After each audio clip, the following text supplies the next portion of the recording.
at this little lot. What have we got here? That's, I think, what is called smoke graffiti on the top left there. Yeah, so on the top left we've got, as you say, smoke graffiti. So this is from Berwick-upon-Tweed barracks, which were built at the beginning of the 18th century. And it's an English heritage site. People can go to it today. It's a really incredible site, and I was really grateful to the curator there who showed me around, actually.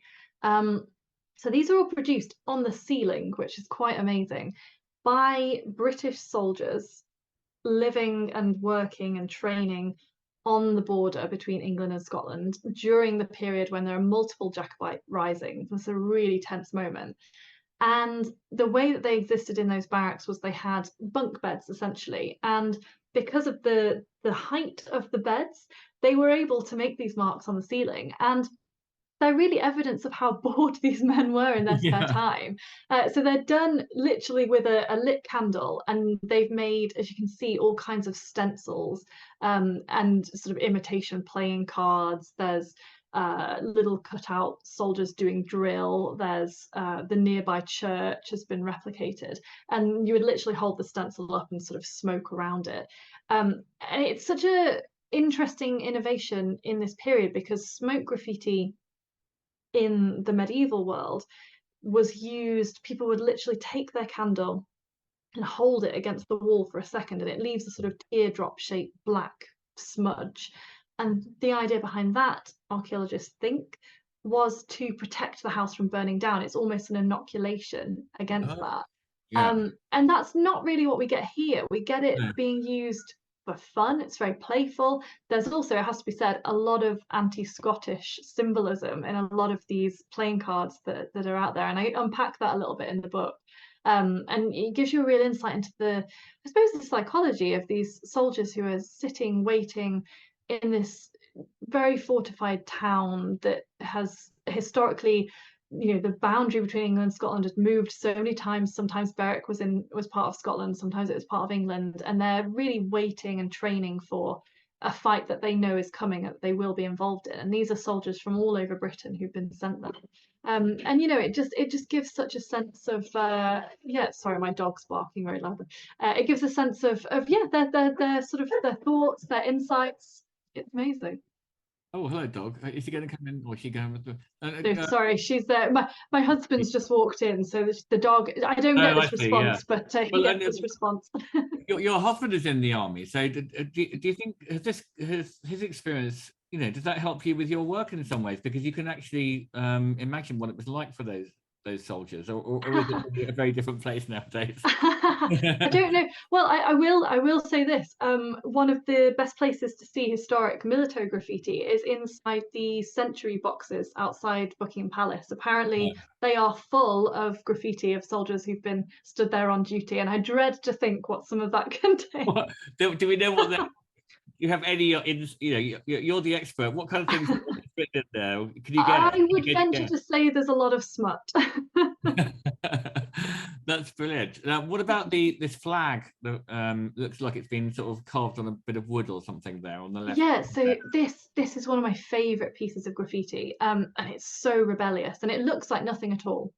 So this is the inside of a cell door in Edinburgh Castle, and it's from the 1770s, this piece of graffiti. This was made by prisoners of war in the American Revolution, War of Independence, depending on your perspective. And this is, American prisoners brought to the castle and locked away in, what is a symbolic fortress of British Empire might at this point. And remarkably, it's a ship. You can see part of it in this image. And the flag at the back of it is possibly the first depiction of the Stars and Stripes on this side of the Atlantic. It's absolutely amazing. And to think that these prisoners are carving a symbol, a political symbol that they believe in, that they fought for, that their fellows have died for, into the fabric of a British historic castle is absolutely remarkable. And it's one of the most poignant survivals that we have from this period. Absolutely incredible.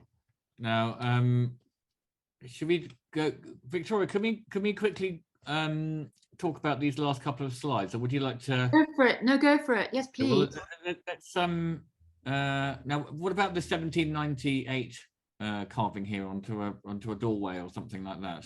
Yeah, so that is Portchester Castle, where the prisoners of war from the Caribbean were held, and it's, as I say, it's a really remarkable site where really every surface of that, it's a ruin now, but every surface of it is covered in this graffiti, and it gives you an insight into how the building was used, how the prisoners, you can literally you can stand where they stood, and you can look at the same view that they looked at, and you can look out onto the water there, and imagine the prison hulks that they would have been able to see from the castle. And it's I think it's such a great example of how graffiti can literally put you in the position of people from the past. And of course, one of the great things about looking for graffiti and working on it as a historian is that it's not really subject to the same curatorial policies as objects in a museum or an archive might be.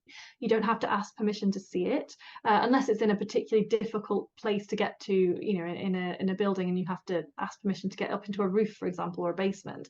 It's there for everyone to see, and there's no filter between you and the person who left that mark. And it's just so compelling and completely addictive. Once you start looking for it, you'll see it everywhere, and you can't stop. Well, I can imagine you must have a real eye out for it. And the other thing that you can't help noticing is that they had good handwriting. I mean, Yes, they it did. looks like that looks like a sort of piece of calligraphy. Yeah, it really does, and you get some really ornate ones, and it's again, it can tell you so much about the literacy of the mark maker. Often, for example, in prison graffiti in the period, you get a lot of images rather than words, because not everyone in the prison could write or read. But then equally, you get some really verbose mark makers who sort of run out of space on the wall.